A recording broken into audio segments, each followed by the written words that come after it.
Welcome to a wired-in quick chat from the Initiative in Computational Humanities, Arts and Social Sciences through the Faculty of Computing and Data Sciences at Boston University. Today we'll be hearing from Dr. Daryl Ireland. Dr. Ireland is a Research Assistant Professor of Mission within the School of Theology. He is the director of the Chinese Christian Posters Project, which has digitized and made publicly available 700 Christian posters from the Republican era in China. He is also the co-director of the China Historical Christian Database, a massive international collaborative effort in the digital humanities to identify where every Christian church, school, hospital, convent, publishing house and the like were located in China between 1550 and 1950. The combined temporal, spatial and relational information allows the China Historical Christian Database to quantify and visualize Christianity in China in new and powerful ways, allowing scholars to rethink the connections between China and the West. Please welcome Dr. Ireland. Well, thank you very much. It's a delight to get to be here and an opportunity to share with you a little bit more about the China Historical Christian Database. In an earlier presentation, Professor Eugenio Menegon explained the history and the background of this project, but I'm going to try to give you one test case of what you can do with the kind of data that we've been compiling. And of course, how you use this database is almost only limited by your own imagination. We have a team at Oxford who's trying to use this data to study religious responses to climate change. They're trying to look, did, in this case, missionaries move toward or away from climate disasters? In another case, we have over at Harvard Business School a team who's wanting to use this data to find out, does religion follow trade or does trade follow religion? And then a team at Beida has recently done a study of comparative spatial and temporal analyses of Chinese literati and Jesuit missionaries to see the intersection. So there's just a lot of different things you can do. I decided we would just do a very low-hanging fruit today and look at one of 35 properties connected to the personnel node, a person's sex. So what can we find out if we look at women versus men in the China Historical Christian Database? But to make it more interesting, I'm going to refer to an essay written by my colleague at the School of Theology, Dana Robert, William Fairfield Warren Distinguished Professor here at BU. And in her 2006 essay, she made the case that world Christianity is a women's movement. Although no one had ever counted women, Robert believed she could make a convincing case. She did this by looking at studies of the growth of Christianity in Africa and in Latin America in the 20th century, where Christianity had been growing the fastest, and in both cases overwhelmingly found that, that the indications were women were far outnumbering men. And then when she cut the data in another way, and she looked at the two largest blocks of Christian groups, she found the same thing. Both studies of Catholics and of Pentecostals revealed a heavy predominance of women. And so, ever cautious, Robert concluded, although the evidence on gender tends to be anecdotal rather than statistical surveys, the overwhelming impression based on sampling of both regional and ecclesiastical studies is that women constituted roughly 2/3 of a majority of practicing Christians in the growing world church. From a demographic perspective, Christianity is a world's religion, end quote. Now we're 17 years later, and the data on Christian women is still frustratingly elusive.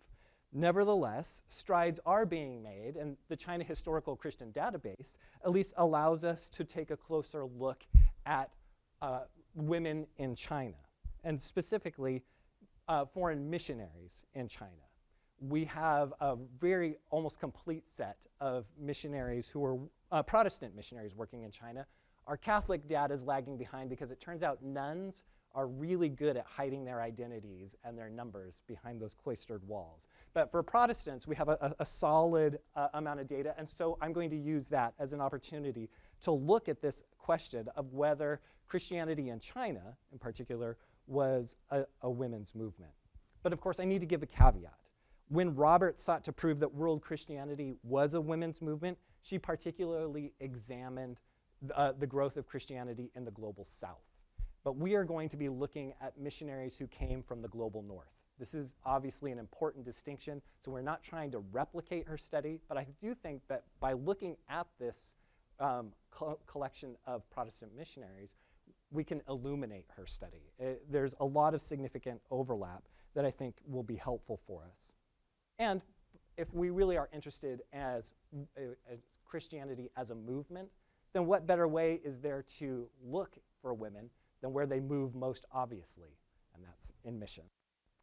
So to investigate if Christianity is indeed a women's movement in China, we will examine 3 claims that Robert made in her aforementioned essay, which are, right here. Women outnumbered men. 2, there are gendered reasons for conversion, which explains why only around 1920 did women in China begin to convert to Christianity in significant numbers. Before that, Robert suggested there was social pressure and ostracism that women faced that made it almost impossible to convert. They needed some kind of Christian institution to counterbalance the rejection that they would face by their families and communities. And then 3rd, Pentecostalism's growth helped increase the presence of women in the church. So we're going to quickly run through these 3 claims. Number 1, women outnumber men. And based on the data in the China Historical Christian Database, we can confirm that in China, Protestant missions was a women's movement. Robert indicated that women probably outnumber men 2 to 1. And in our case, that is true in 1927 when the gender gap reached its zenith. At that point, women made up 65% of Protestant missionaries. More generally speaking, though, if women held a supermajority, it was because they were 3/5 of the missionary population in China, not 2/3. Still, Robert's initial claim holds. Demographically speaking, Christian missions in China was a women's movement, at least shortly after 1884, where our data begins. Before departing from this demographic claim, we would like to point out one thing that Dana Robert could not do from her studies, and that's take a deeper look at the distinctions between women. So we have married and unmarried women as well in the top graph. So we have a better look of who these women are. And we find out that, in fact, around 1920, single women began to outnumber married women in China. And I find this important because that perhaps raises a question that's never been asked with any urgency before. If world Christianity is a women's movement, is the engine unmarried women? Something that we need to look into more deeply. It's an intriguing idea. But what is this place of, and this sort of largest contingent of missionaries in China being unmarried women? What does that mean for us? But before we get derailed, I want to make sure that we understand that, look, whether married or single, women were simply a major part of missions in China. And so conversations and early research that's been done about, for instance, women missionaries in the Christian family, those are still urgent. I do not want to disparage that. Because women, whether married or single, made up the majority of missionaries in China and confirmed Dana Roberts' first claim, women indeed outnumbered men.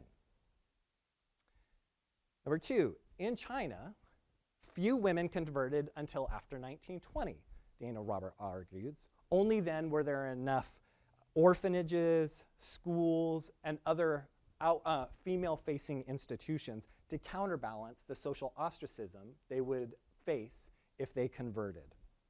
And although this sample of gendered institutions is very small based on the fact that we are drawing this particular data from the Directory of Protestant Missionaries in China, and that document was more interested in recording the names and places of missionaries rather than the institutions they worked in, I think it's still significant that the number of institutions that were recorded in that source shows a disproportionate number built for women than for men. And I can confirm from the data that we're planning to put in this summer in 2023 that we see the same kind of figures represented in schools. It seems to show a common pattern. Christian missions disproportionately invested in institutions for women. And this confirms smaller case studies. One denomination in Shandong and Hebei province created at least twice as many institutions for women as they did for men. They built up girls' schools, girls' Sunday schools, and started weekly mothers' meetings. In addition, they ran separate women's meetings that met twice a week, and a meeting for elderly women that met every day of the week for 3 hours at a time. And during the winter, they held 3-week-long station classes for women. By our data, Dana Robert was right. Christian missions exhibited an intense drive to build social communities for women in China. Our numerical data cannot confirm or deny that the reason was to counterbalance family or social ostracism, but we can conclude that missionaries built more institutions for women than for men. Now, whether it took until 1920 to start having an effect, as Robert conjectured, that's another matter. The data indicates institutions for girls and women appeared much earlier, and anecdotal evidence suggests that these sorts of institutions were having an outsized effect at least a decade or maybe two before 1920. For example, in 1900, the Shanghai Women's Conference gave birth to the historic Door of Hope mission in Shanghai. Founded in 1901, this mission was staffed by a single foreign woman, a Chinese Bible woman, and a Chinese servant. By 1910, the mission had a much larger foreign and Chinese staff and over 250 residents. And by 1927, the mission even had a self-funded, Chinese-run missionary society that commissioned graduates and sent them out from the home. Now, the personnel and organization needed to found and grow the Door of Hope starting in 1901 suggests there was already a strong women's movement there in place at the turn of the century, 2 decades before 1920. Outside these female institutions, it seems that women's influence was also likely being felt earlier than 1920. In churches, sort of co-ed places, Robert reports that missionaries in China were long complaining on the absence of men. However, what that means is unclear. For instance, in the Church of the Nazarene, someone could only join if that person was able to read one of the 4 Gospels. Now, in that part of China, there were no schools for girls, and so they could not become members until they learned to read. That set them back in terms of being members, and so you see low membership numbers for women.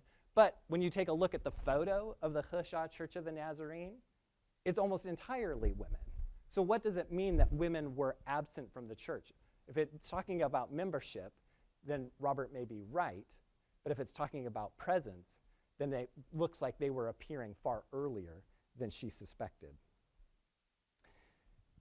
At the same time, not all Christian organizations were complaining of too few women. Arriving in China in 1907, the nascent Pentecostal movement often bemoaned the fact that there were not enough men. While we will talk about Pentecostals here more in a moment, it's enough to say here that virtually all of the most stable and long-lasting Pentecostal leaders in China were women. And they are women like Pun Waizi, there circled in the right. She was raised in a missionary-run orphanage, educated in a missionary-run school, and worked for almost a decade in a missionary-run hospital before she joined the Pentecostal movement in the early 1900s. So there was already a generation of trained Chinese women leaders by the turn of the century. Thus, our data for Robert's second claim is mixed. The statistics cannot confirm why women converted, but we can agree that they indicate building institutions for women was an enormous enterprise in China, and those institutions outnumbered those being built for men. And Robert hypothesized that around 1920, those institutions finally began to counterbalance family and social ostracism, so Chinese women could begin converting to Christianity. But our data suggests that date is likely conservative.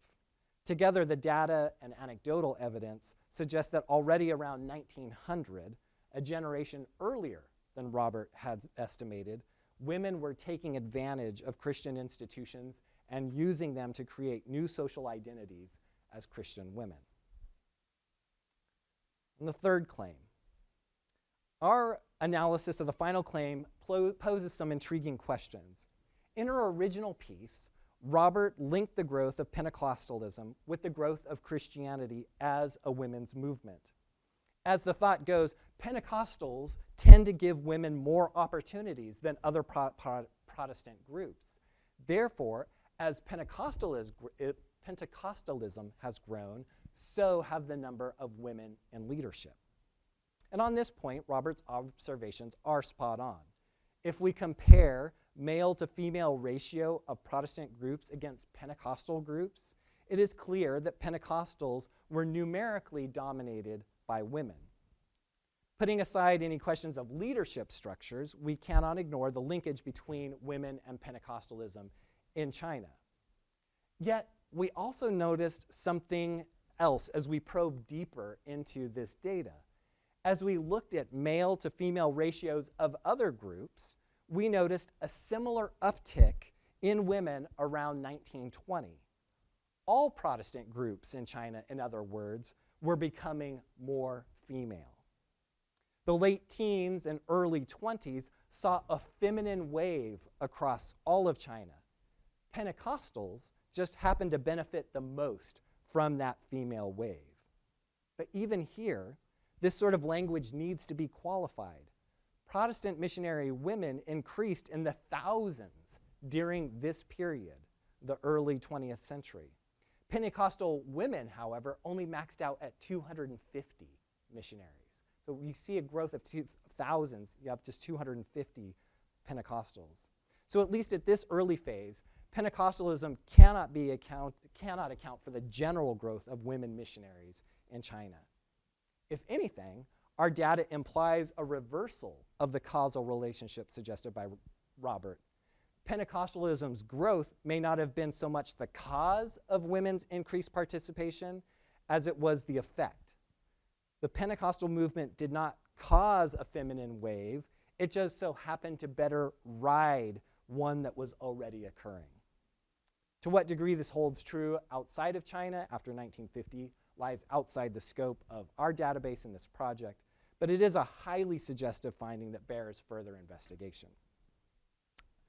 So in summary, almost 20 years ago, Dana Robert made this compelling case that we should think about world Christianity as a women's movement, but confessed she had no statistical data to prove her point.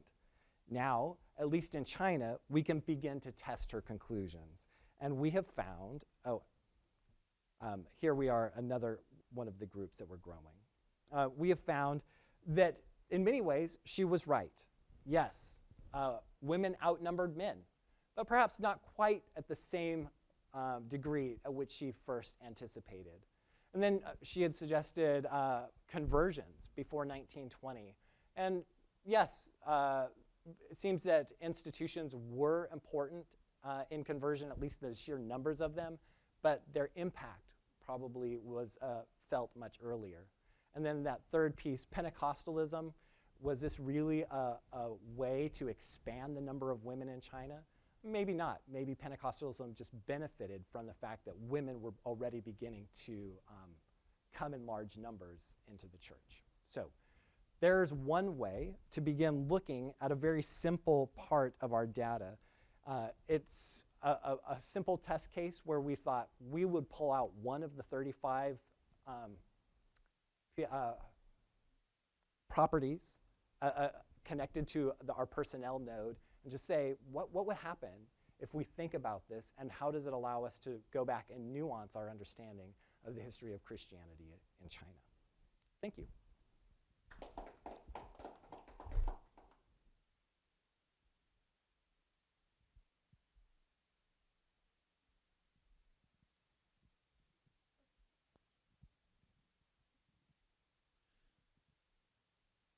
So when in this particular case study, it seems that you'd have to have sufficient knowledge of, say, missiology and other sorts of claims that are being made. But it seems really revolutionary to me that you could take, say, the the claims made by a particular scholar, or maybe the heuristics or the kinds of hunches that they may have about things that may have happened historically, and then to really test them against something concrete.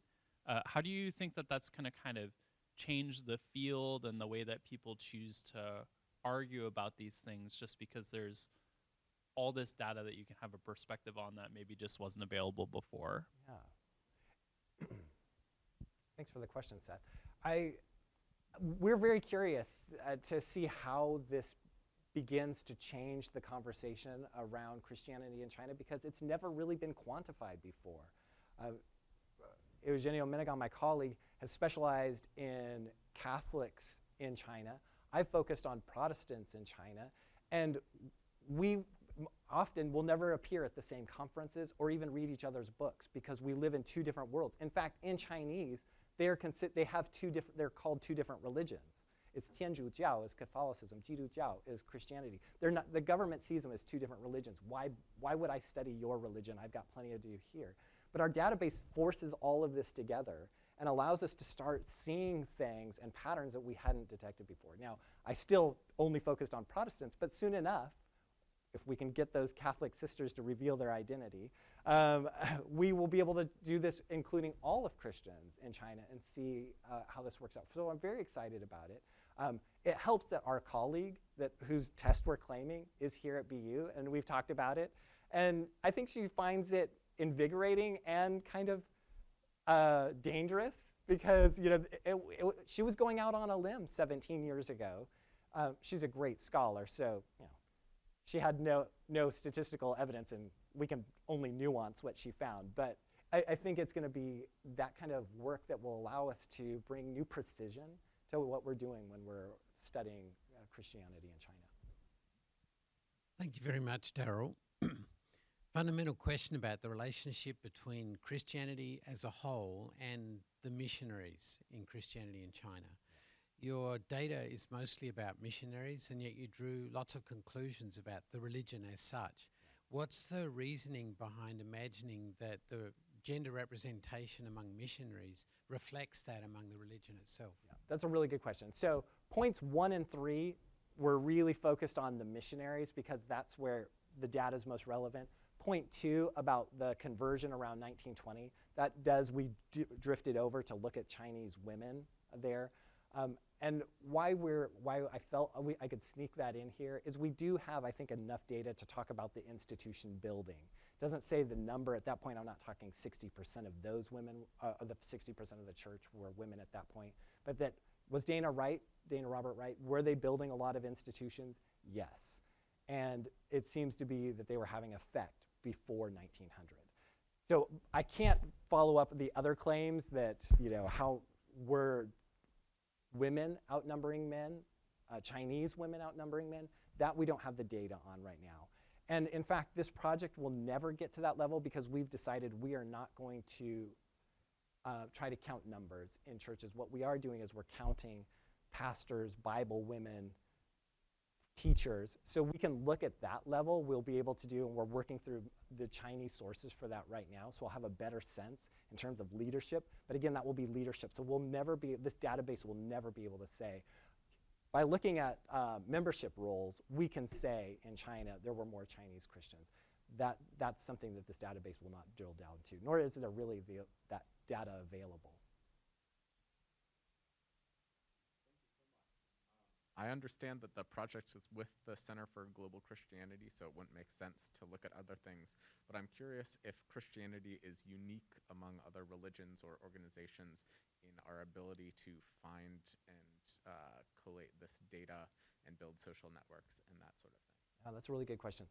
So one of the things that we're excited about is the way that this data from the China Historical Christian Database can interact with other databases. So there is a group out of Temple University, for instance, who's been trying to amass similar data around Buddhism in China. So where were the temples located, and who were the monks and the nuns connected to that, and how we can begin to let this overlap and see similar patterns, religious hotspots. Were Christians and Buddhists particularly dense in one area, or did they tend to avoid each other? where Christians saying, oh, this is already too much of a Buddhist area, we'll move over here. So we're looking forward to seeing some of that. It also allows, back to the earlier question, the team from Oxford is using that kind of data to say, how are people responding to climate crises? So do we see different patterns between Buddhists and Christians? So that kind of, the fact that there's other data sets that you can lay this on top of is part of what makes it exciting. If it was just for Christianity itself, I think it would be interesting, but not necessarily fully comprehensive. But there's more projects going on, and we're talking with one another. That's what makes it really, I think, revolutionary.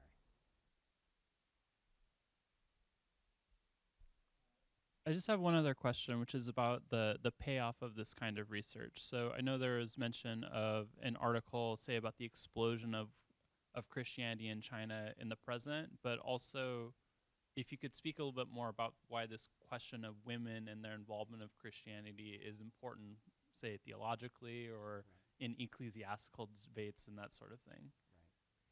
Right.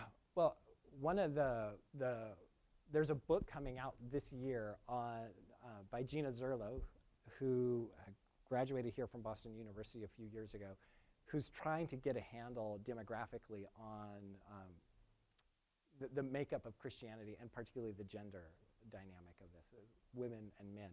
And as she has emphasized, and others like her who are saying,